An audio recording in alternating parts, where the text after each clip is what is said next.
Rav4 Prime is one of the most popular Rav4 models in the lineup, and I gotta tell you, despite its hefty price tag, it has been flying off the showroom floors, so I'm really happy that I found it for you here at Gettle Toyota in Punta Gorda, Florida. This is available for sale at the time of this filming. I'm gonna post a link to their inventory in the description of this video, as well as the phone number, so definitely do contact them if you're interested.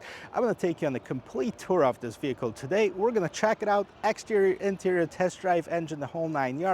And if this is the first time we meet, I post 2 car reviews every single week. My name is Matt, and now let's get back to this.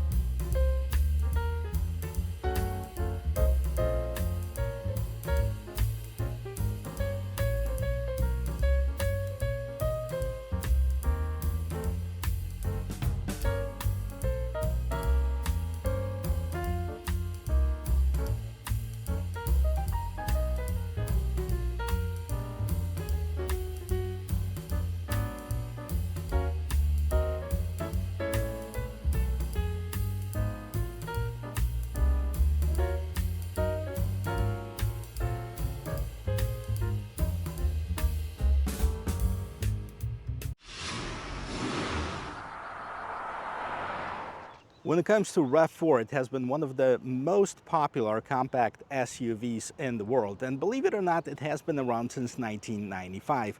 This particular generation has been introduced in 2019, and it remains largely the same. They tweaked the model names and the features, but overall the sheet metal is the same. It probably has another year or two in its current run before Toyota's going to redesign it. So let's take a look what this Prime model has to offer. Now, Prime is the plug-in hybrid, which is, in my opinion, the best of both worlds, because it gives you a short distance electric vehicle with the ability to travel cross-country, not worrying about not being able to charge it. So that's why it's so popular. Now we're going to take a look at the powertrain in just a little bit. Let's take a look at the design. The design is just like any of the other Rav4s. No difference right here as far as this hood, nice and flat hood with an indent in the middle. You do have slightly different lights. They're fully LEDs, but the Prime also has these kind of dual daytime running lights, LEDs, and that kind of what signifies the difference between Prime and the regular Rav4s. Now, of course, any of the hybrid or electrified Toyota, on the logo, they're going to have this blue inlays to signify that it is an electrified vehicle. On this SE trim, we also have this piano black grille, piano black bottom portion of the bumper with this kind of gunpowder metal trim that kind of breaks it up a little bit. Also, you have the trim pieces right on the side. Just want to point out that these are non-functional. These are only trim elements, but it kind of gives it that more sportier look. And of course, the biggest difference is underneath the hood. So let's take a look. So here underneath the hood, you'll find the 2.5-liter 4-cylinder gasoline engine coupled with the electric motor. Total output 302 horsepower. Total all-electric driving range 42 miles. 0 to 60, 5.7 seconds. It is mated to an electronically controlled CVT transmission. And a side note to all of the nerds out there, I'm not sure if it's really a CVT transmission or not. I'm just going by what Toyota calls it. It also has an electronic on-demand all-wheel drive system, and I'm really curious to see how it drives at the end of this video. The SE trim is the base trim level for the Prime. Let's see what it has. Wheel and tire setup. 18-inch alloy wheels are standard on it. 225 by 60 is the size of the tire. I do like the design of these rims. I also do like this piano black trim that goes around the fenders at the bottom of the doors and then continuing into the rear bumper. You also have the piano black roof rails, low profile roof rails. Top of the windows is this chrome, satin chrome trim piece, and then the rest of it is kind of this matte black trim all around it.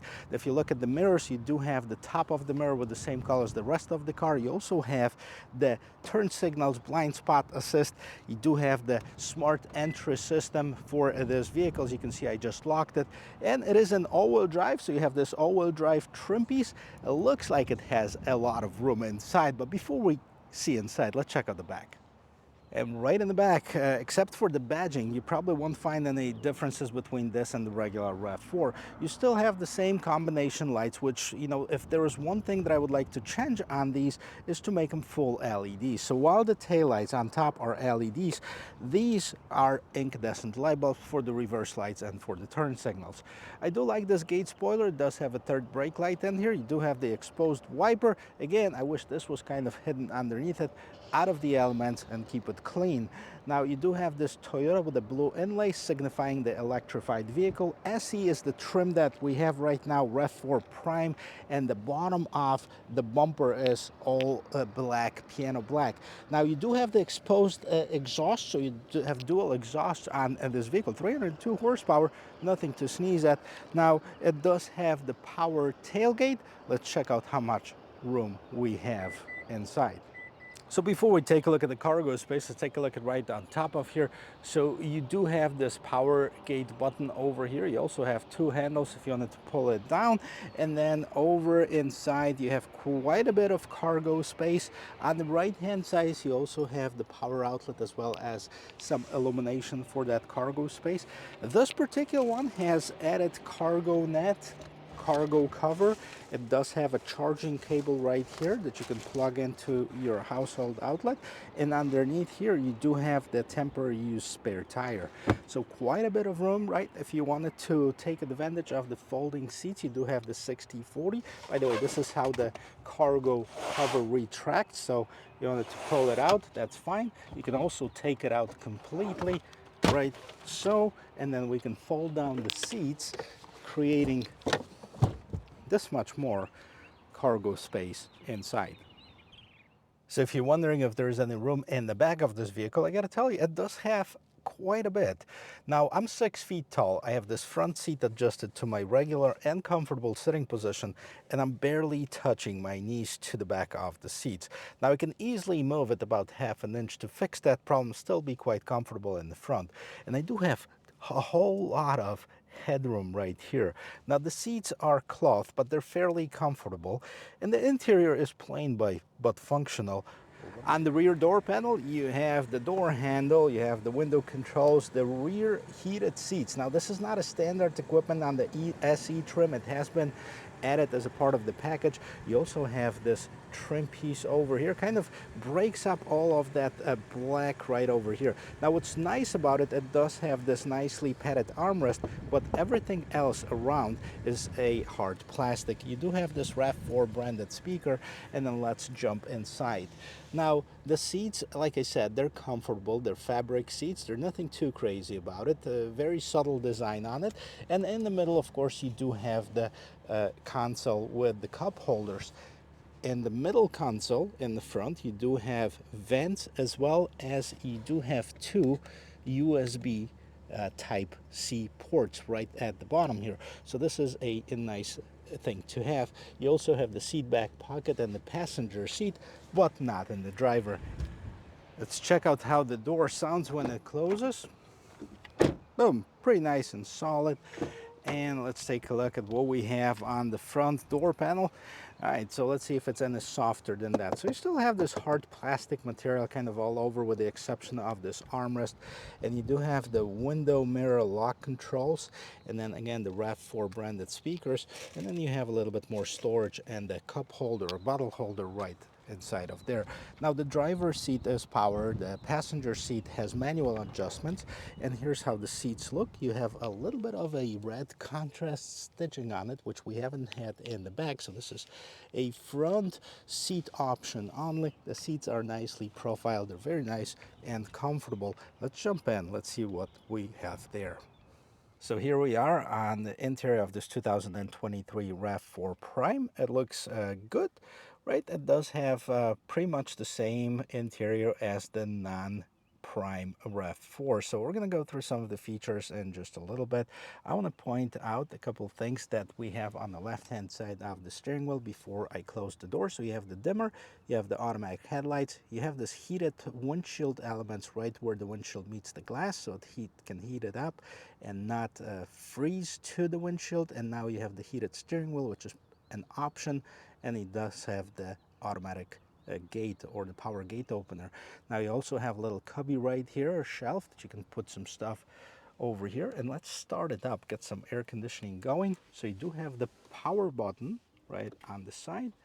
Let's get it started. Right here you can see the RAV4 animation playing, and it has this multi-informational display in the middle. We're gonna check this out in just a little bit, and then you have this 8-inch screen in the middle. Now let's take a look at the steering wheel, because I do like this steering wheel. It is just the right size in my opinion. It is good to the touch. It's leather wrapped. It does have some contrast stitching, and it is heated. Now on the left hand side you have some buttons, the right, left, up and down, that control what's going on in this multi-information display. You also have the back button, phone button, voice control, volume. On this side you have the cruise control button, lane keep assist, mode button, and then seek track, or different media tracks on this side. So let's take a look and let's see what the instrument cluster looks like. So you can see in the middle it is all digital. You can see this huge speedometer, and you have a lot of different lights. So you can see the HV mode, which is the hybrid vehicle mode. You can see the eco zone displayed, start, cruise, stop, that type of stuff. Ready to start, 75 degrees outside. The vehicle's got 13 miles on it.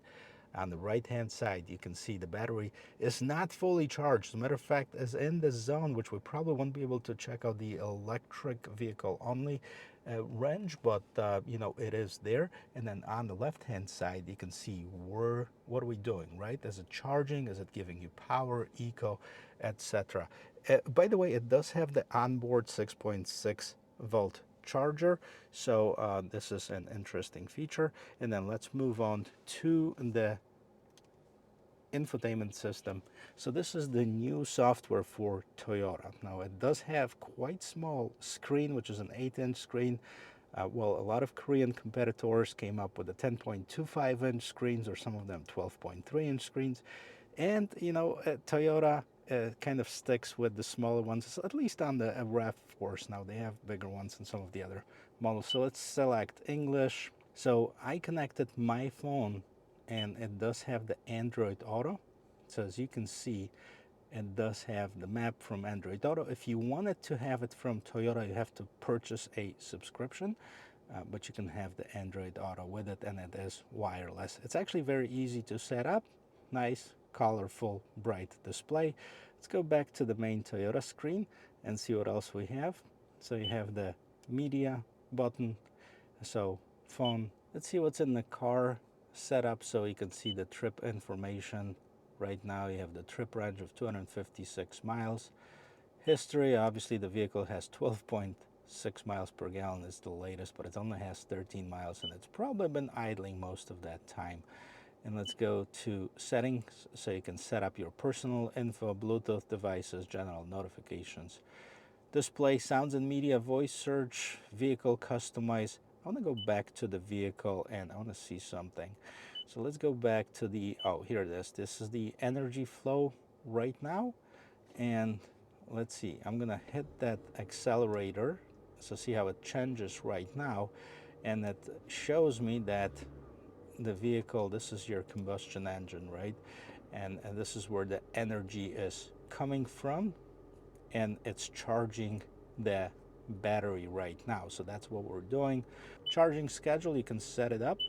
What's also nice too, I'm going to show you on the key fob right now, that you can precondition this vehicle from your key fob right now. By the way, this is your key fob for this new RAV4. So you can see you have the lock, unlock, you have the hold to open up the power gate, hold for the AC. So if you want to precondition the vehicle, you just hold this and the vehicle will start the climate control. Hold for panic button, and right in the back you have the RAV4 logo, and that's your key. Scrolling down from the screen, you do have the two vents. You have the hazard lights, and down below here you have dual zone climate control, and this is where you control it. Nice knobs. Okay, it does have these rubber surroundings, so it's easy to grab and easy to adjust. You also have the auto off, and you can see I can adjust the temperature from here.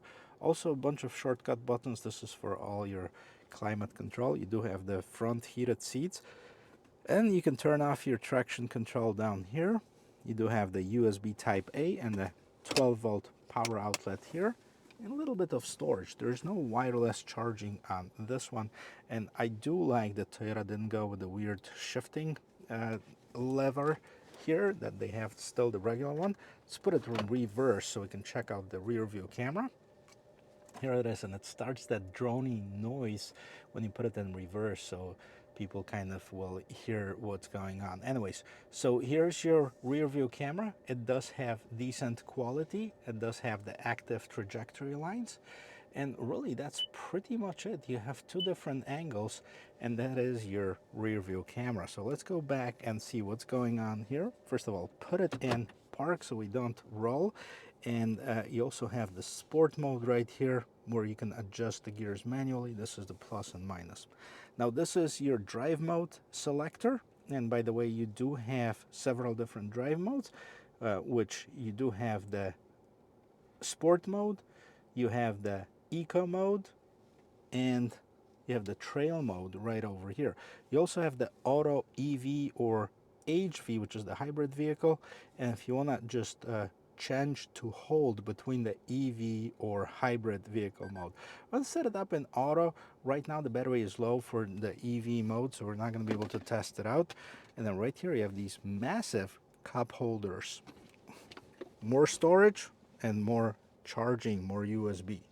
Now scrolling up over here, you do have the mirror, nothing too crazy about it. However, you do have your home link buttons at the bottom. You also have your sunglasses holder, and then we have the lights control, sunroof control. Now this one has the regular sunroof, not a panoramic one. Opens up. It does have, it's a tilt and slide sunroof with the manual sunshade. And right here you do have the illuminated visor mirrors. This is the interior of this vehicle. Let's take it for a spin. So let's talk about the pricing, guys, because it is important. That's before we take it for a spin. The base Prime SE starts at $43,675. That's including the destination charge. And then the Prime XSE, it's at $47,545. Now, that's about $10,000 more than the non-Prime hybrid version. And I know it does have almost 100 horsepower more. It does have better gas mileage, which, speaking of which, let's take a look at this. On the sticker, it says that it does have a 42 miles all-electric range, which we mentioned before, 38 miles per gallon in the gasoline-only engine. Electricity past gasoline qualifies it to get 94 miles per gallon MPG E, which is a combined all-electric range plus the gasoline mileage. It gets, give or take, about 600 miles range on the full tank of gas, which is a lot. So this could be a perfect solution for those who don't really want to go for the electric vehicle but want to try it out on the short drives. But if you want to go cross country, you don't have to have that empty battery anxiety. Now, pricing, it's quite a bit, you know, $42,000 to $40,000 or $43,000 to $47,000. And right now the Toyota Prime does not qualify for the federal tax credit of $7,500. The new law that was passed last year on the qualifies vehicle, where the final assembly point is in the United States, which eliminates Prime as it is assembled in Japan. So, I mean, that's quite a bit more. Is it worth it? I guess I'll leave that answer up to you. But if you were asking me, no, I would not pay that much for a car. Now, that's not even that. The $47,000 for the Prime XSE, that's not even what a lot of dealers are charging. I read somewhere, and this is complete insanity, that some dealers in California were charging $40,000 more than MSRP on the Toyota Rav4 Primes. I'm sorry, but that's just stupid. And I'm sorry, but those who paid $40,000 over MSRP are not the smartest people out there. $40,000, $90,000 for a Rav4? No, thank you.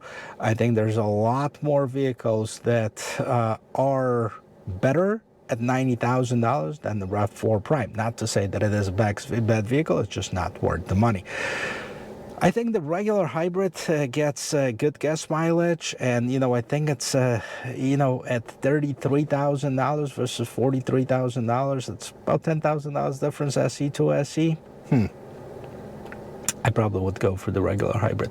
Now, that might change my mind. I don't think it's going to change my mind $10,000 if I check out the acceleration off the line on this 302 horsepower one. So we have this open parking lot. Let's hit it. Whoa! You certainly don't expect that out of a RAV4. It is a lot punchier than the non-prime RAV4. It feels quick. Yeah, 5 seconds. I mean, we're talking about, you know, like a sport car category, not like a performance supercar, but a sport car category. It's not bad at all. It is fairly nice to drive. As far as the turning, let's take a look. It's not leaning very much to either side. And let's take a look at the turning radius. Very nice and very tight. So definitely, you know, a nice driving vehicle.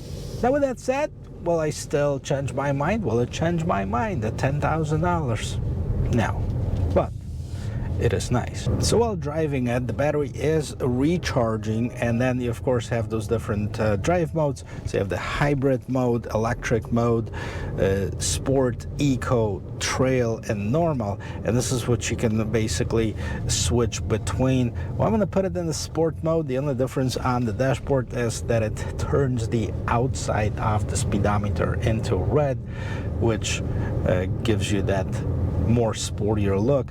It is not an adaptive suspension, so the suspension does not stiffen, and I don't feel any difference as far as the steering wheel. What might change is the way that the transmission behaves, and while it is a CVT transmission, so technically it has no gears, right? So, I mean, how can they adjust the gears if it has none? So I'm not sure really what those different drive modes do, other than changing that display on the vehicle. All right, let's do a little half throttle type of deal. It's pretty quick though. Get a lot of power right off the get-go. There's no question that it can accelerate a lot quicker than the regular or hybrid. The RAV4, it's definitely one of the quickest non-performance, non-luxury SUVs that I've driven. It's kind of similar to the Volvo XC40 Recharge, you know, where it has that nice acceleration as well. Now, I haven't tested the new Sportage plug-in hybrid that I should be getting my hands on relatively quick, so that would be an interesting comparison. Nothing else really in the category has the plug-in hybrid, so those would be the two. Well, the Tucson, but I haven't seen one other than on the picture yet, but that would be very similar to Sportage anyways. So here it is, guys. This is gonna be like a 0 to 60 test. We're gonna turn around, stop right here, nobody behind us, enough room in the front, and let's punch it. Whoa. It doesn't have gears, but the wheels span out like twice, like first and second, so it does have some kind of simulated gears. This was fun. This vehicle is definitely different than the regular hybrid or non-hybrid RAV4, especially as far as the driving dynamics. As far as the looks, technology, all that stuff is basically the same, but it's a lot more fun to drive. Now, with this high sticker price, is it worth it? Well, I mentioned in the beginning that I wouldn't buy it, and that's just me, right? But if you're looking, for example, for an electric vehicle, which usually is somewhere between $50,000 and $60,000, if you want something with a decent range and a decent performance, and we're even talking like the new Toyota, the BZ4X that just came out, which I hope to put my hands on very quickly. Now, that vehicle is between $50,000 and $60,000. It's all electric, and it doesn't have the gasoline engine. But for those of you who are looking for that, maybe having second thoughts, maybe thinking, hey, you know what if I plan to go to Montana and there's no charging station for 300 miles? What am I going to do, right? Well, you know, this might be the best solution for you, because it's going to give you the short range electric vehicle, because you can put it in the electric vehicle mode only, charge it every night, go to work, come back, and have the experience of the electric vehicle without worrying that you're going to run out of charge on the cross-country trip. So that could be a perfect solution. Well guys, thank you very much for watching. I hope this was helpful and I hope you learned one thing, and if you did, don't forget to subscribe to the channel and give me a like. I'll see you in my next video. Cheers.